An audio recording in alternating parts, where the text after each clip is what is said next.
I don't exactly remember if saving Barry triggers the final boss fight. Barry, he's on me! Barry, just keep shooting! Barry, what are you doing? Oh, come on! Resident Evil 1 is still a fantastic game. An RE1 remake? It's even better. Now, I've played RE1 Make a little bit.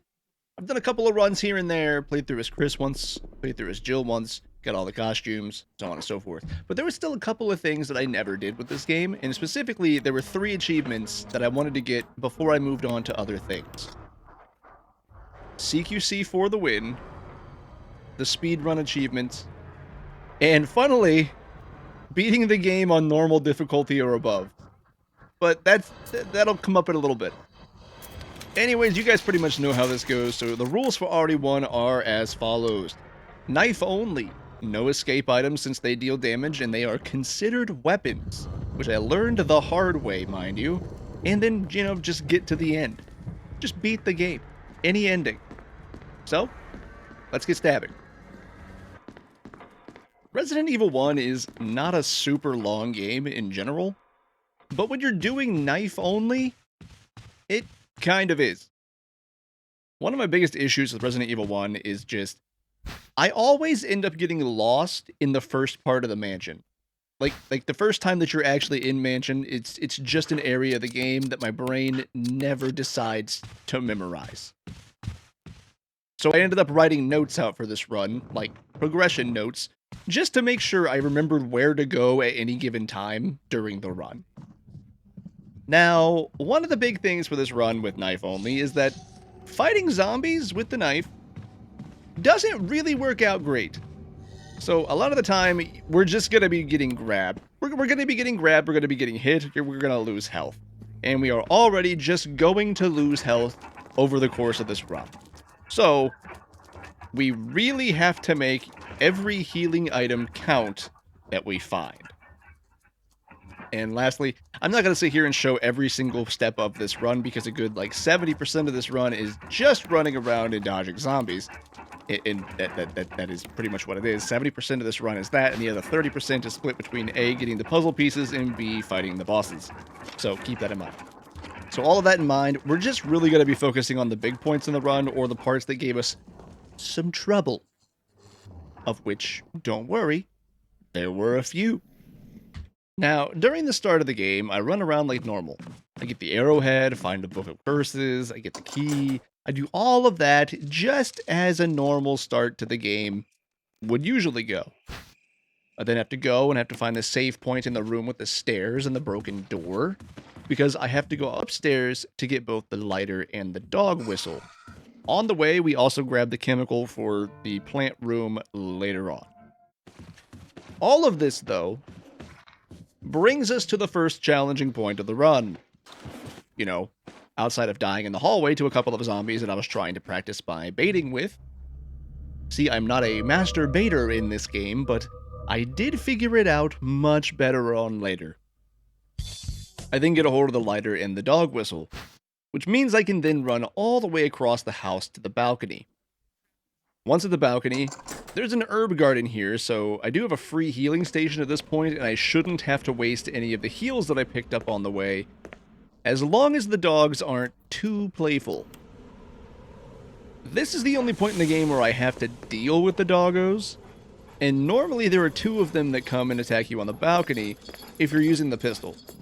However, when you're using only your knife and blow the whistle, only the dog that has the collar will come across the balcony to attack you, at first.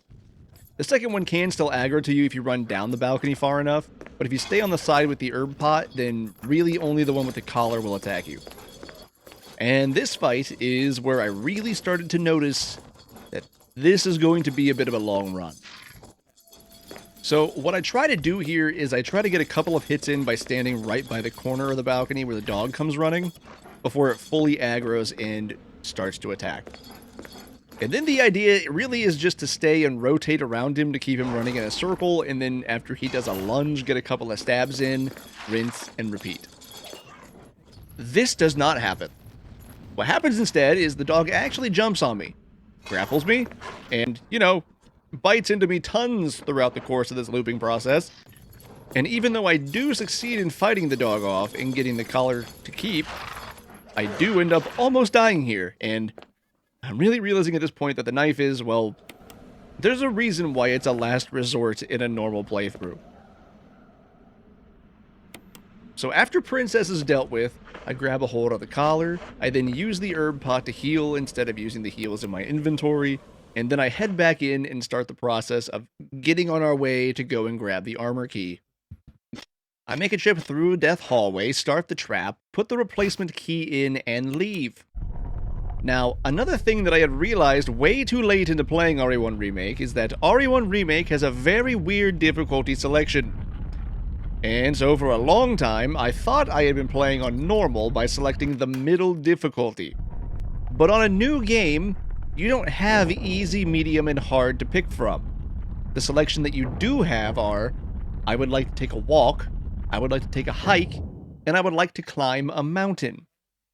I assumed climbing the mountain was hard mode for a very long time, so I have only ever technically played the game on easy. The middle option. I didn't know that climbing the mountain was considered normal mode until right before this run. So that's what we're playing on. And I bring that up because that means there's a couple of zombies in a lot of new places that I was not aware of from my previous runs, and they did end up causing some issues here and there. Anyways, it's time to go and start collecting death masks and getting all of that prep set up for my first boss. Well, see, I don't know if the Elder Crimson counts as a boss, but I'm gonna say it's a boss. So, yeah. I gotta find the 4 death masks, and to do that, I also need to find Richard and go deal with Yawn as well. So on my list for the rest of Mansion 1, I have to deal with the piano puzzle, getting Richard the serum, dealing with the first Yawn encounter, the picture puzzle in the downstairs area by the courtyard, and taking the plant chemical into the plant room. I also need to get the lockbox out of the upstairs armor room, and all of that goes off without too much action because, again, we're not fighting regular zombies. Really about the only thing I do is I leave the herbs in the Richard hallway for emergency heals later on, since I do have to kind of crisscross back and forth between places, and I make a lot of combined herbs out of the plant room for safety. However, one problem I did have was that Yawn was feeling very aggressive today, and decided to take a very, very fast nibble out of Jill before I even really ran into the room, which did in fact poison her. So I grabbed the death mask and then left, making a very long detour all the way back across the mansion just to get a hold of some more serum to cure my poison. Finally, I prepared by heading all the way back down to the save room and loading up a bunch of heals and keeping a key on us so I can enter into the painting room, do the painting puzzle, grab the last mask, head out into the courtyard, and finally get ready for the first boss encounter, the Elder Crimson. Now, this is where the first roadblock of the run came up. I'm going to try and do this the normal way. And then if we die, we'll do the door correctly, and then we might try the cheese. Okay, alright. Alright, off to a good start. And he grabs us. And he grabs us.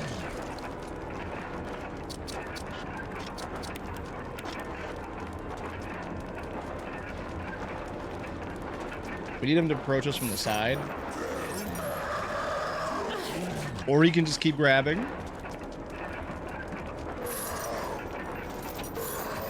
Ow.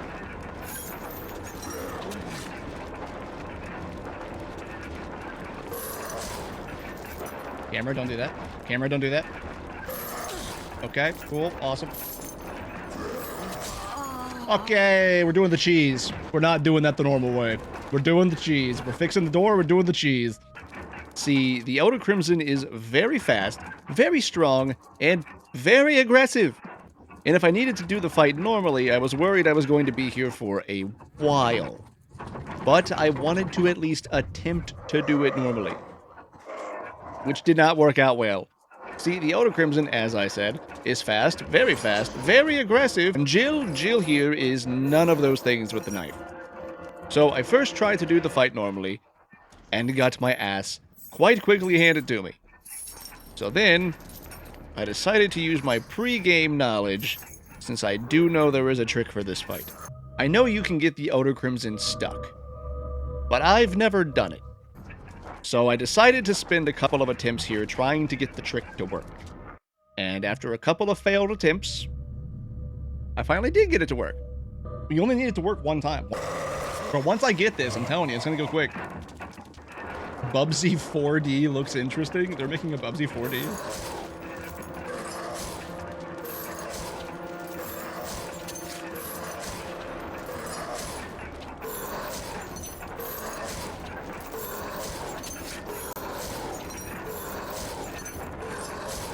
Come on, I'm standing just slightly too far away.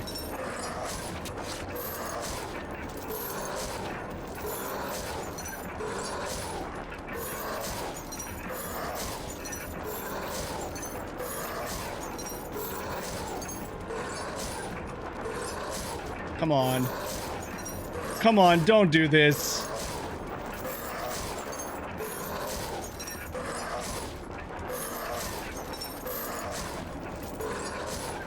I'm standing slightly too far away. You know what? That works. I was worried it would break the AI, but it didn't. Elder Crimson done, baby. We got it. We gotta run. We gotta run today.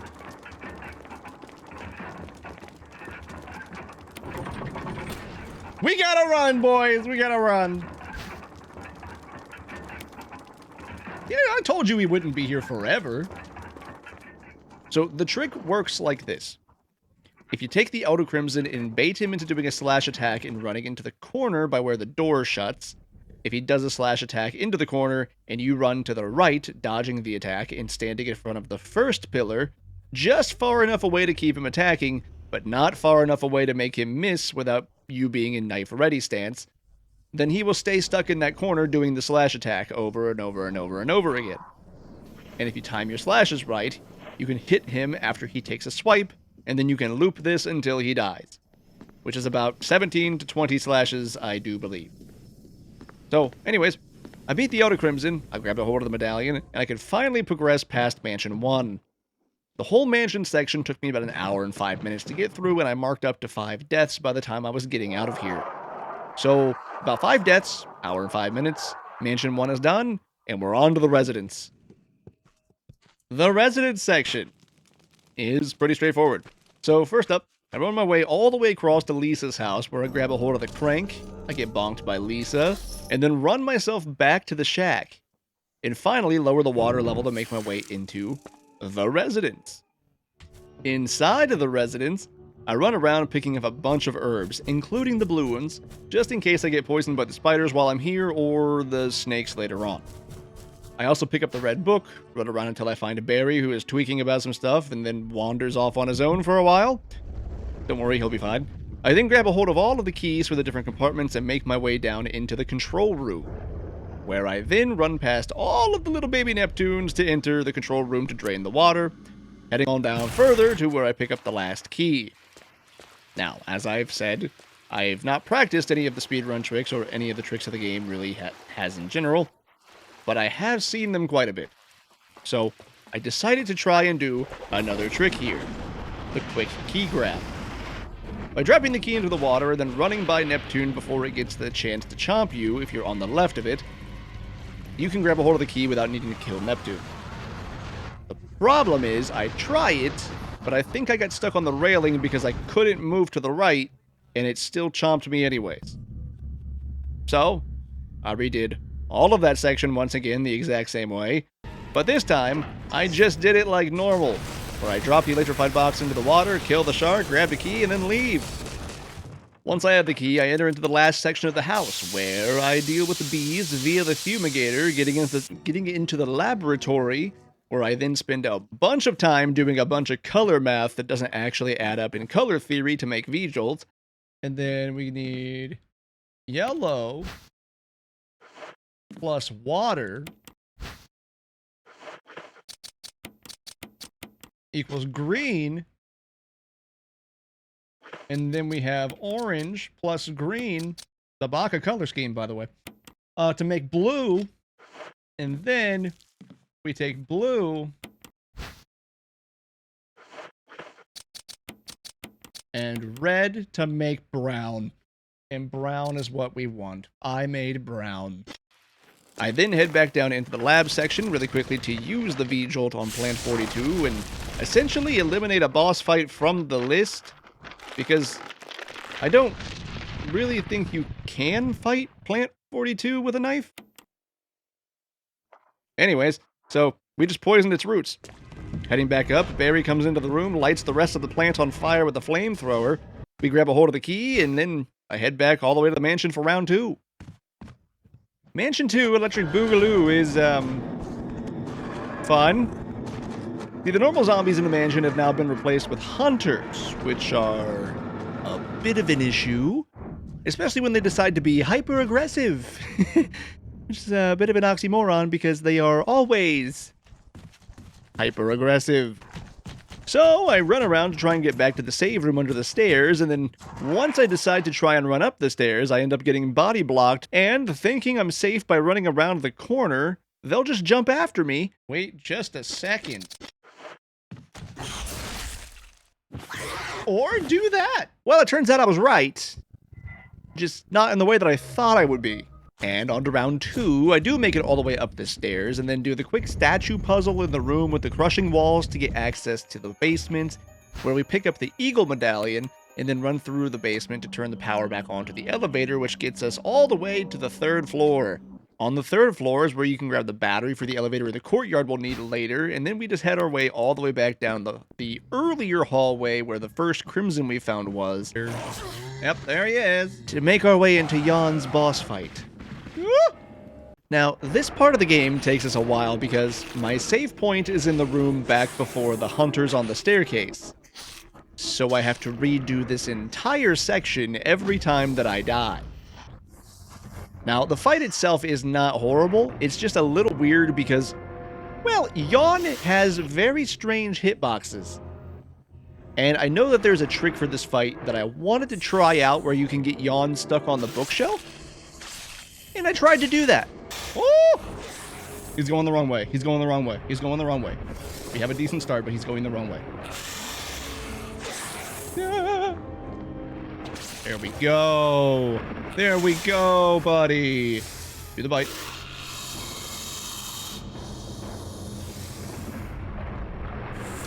God, you stupid hitbox. I had no clue how to do that, and ended up losing a lot of HP trying to get Jan stuck on the bookshelf, which I eventually just decided to give up on.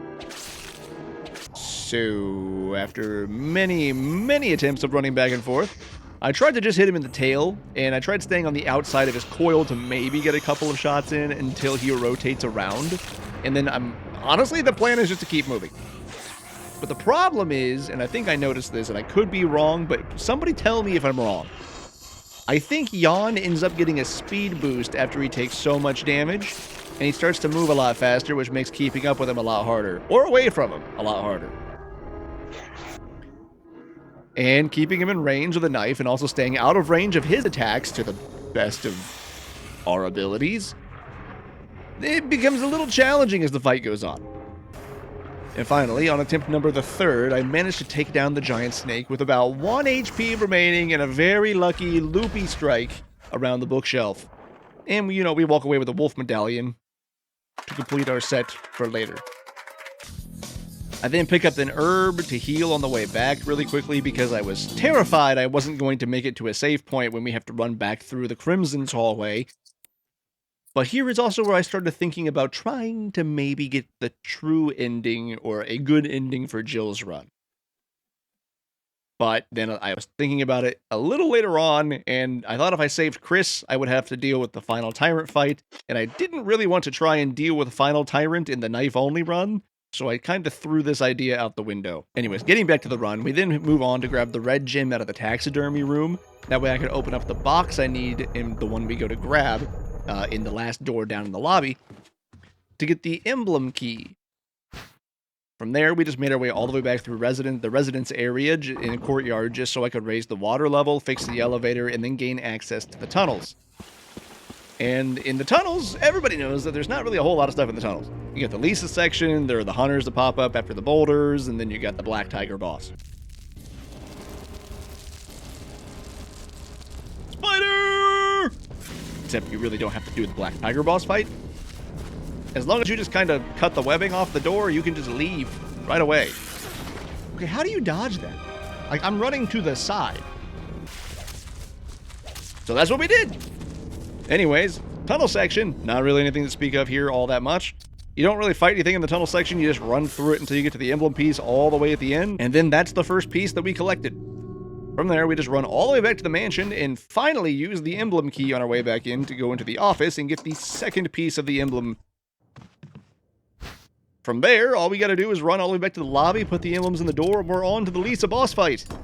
So we run all the way down through the stairs section, and we get confronted by Barry, where I steal his gun, and I come into a very important decision, of which I make the wrong decision.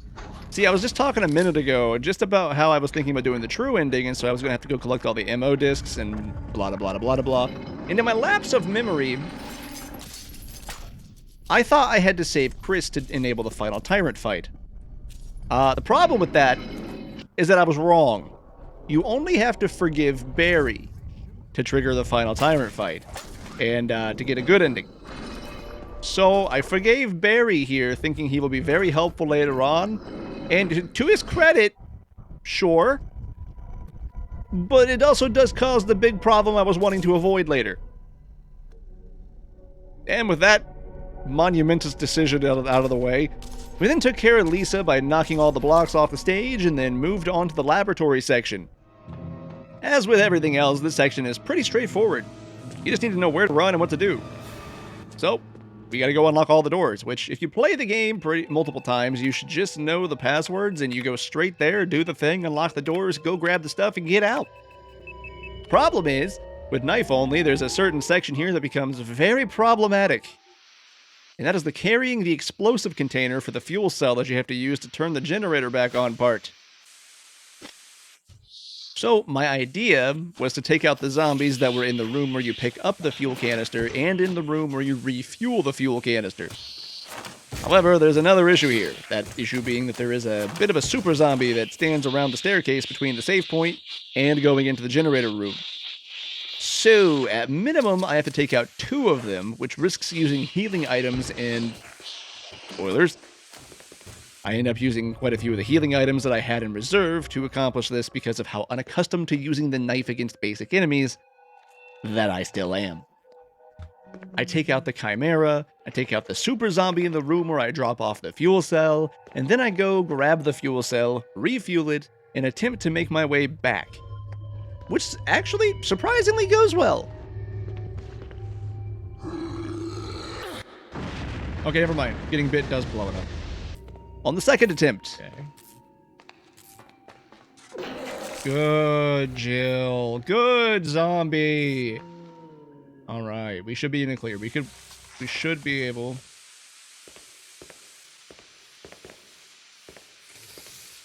I don't like that there's that sound in the background, but we're there. We made it. We're fine. Finally, I turn the power back on to the elevator, I link up with Barry again, and then I head upstairs with my last remaining first aid spray to confront what I was convinced was my last fight in the game. Tyrant. Now I just deal with the elevator ride up, listen to Wesker give his villain monologue before watching him get slapped around by a super tyrant that is double cheeked up on a Tuesday, and then the fight begins. And Tyrant is very slow, but hits very hard, and can do a couple of wombo combos. So my idea here was to just stay behind him and hope he didn't swing and catch me. That's about it.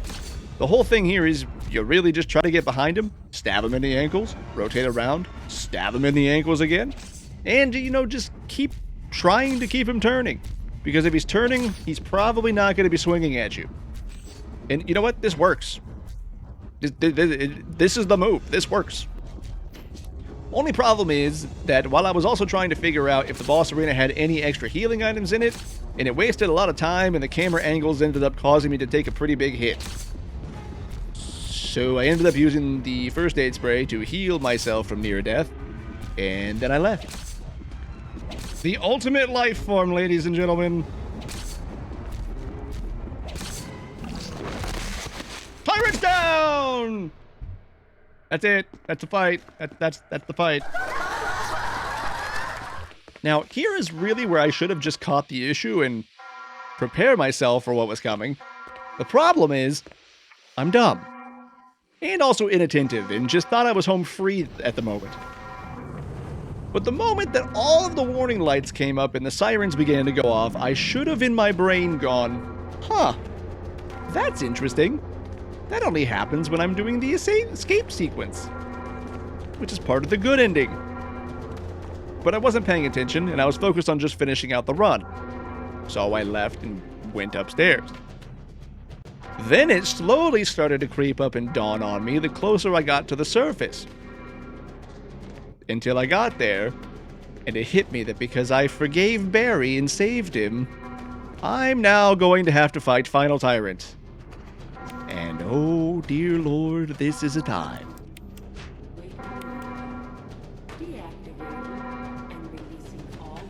Oh, just a green herb. How courteous of this game. I have a bad feeling. I have a bad feeling. 3 minutes to detonation. Damn it! We're almost there! Oh, I have a bad feeling. I'll go get him. You just get in contact with Brad. Whatever it takes. Okay. The self-destruct sequence is initiated. I think that means I have to do Final Tyrant.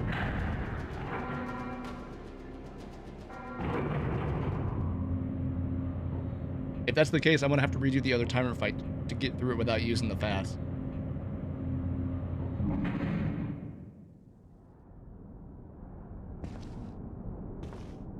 Oh no. Oh, this is not good.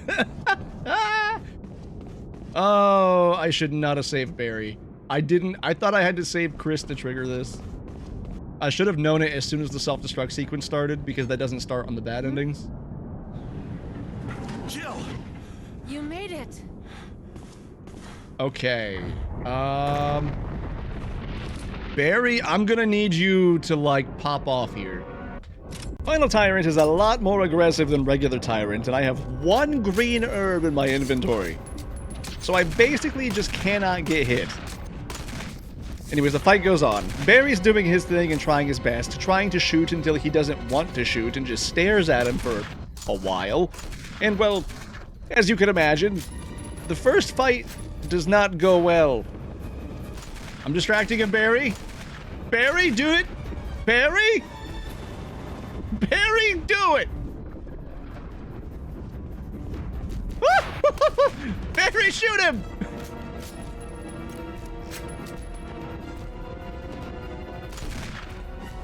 Barry, he's on me! Barry, just keep shooting! Barry, what are you doing? Oh, come on!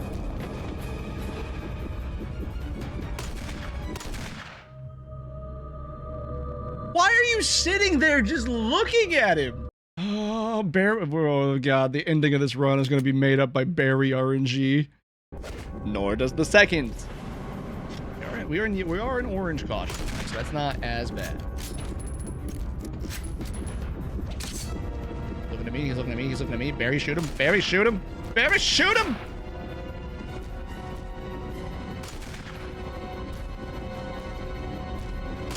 Looking at me again, he's looking at me again, he's looking at me again. Barry, shoot him, please. For the fucking love of God, shoot him. Keep shooting. Shoot his dick off. Okay. I'm gonna have to redo the first fight. I know it. I'm gonna have to redo the first fight. I have to save the fast.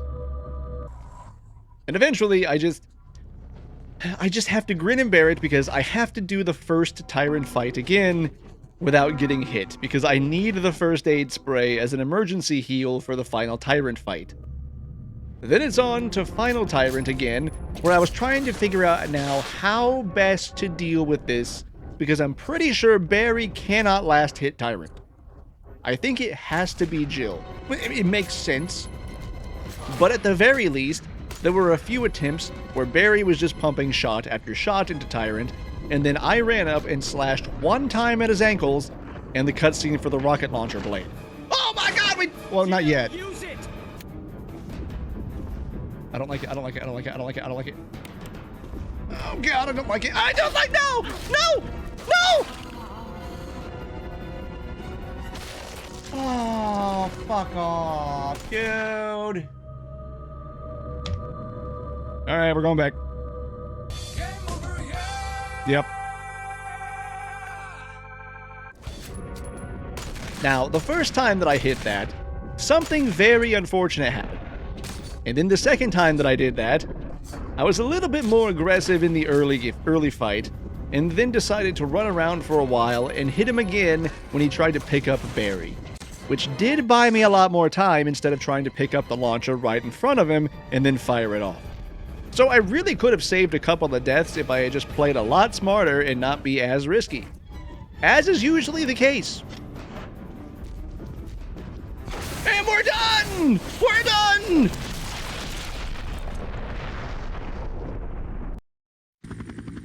Come on, give me the achievement.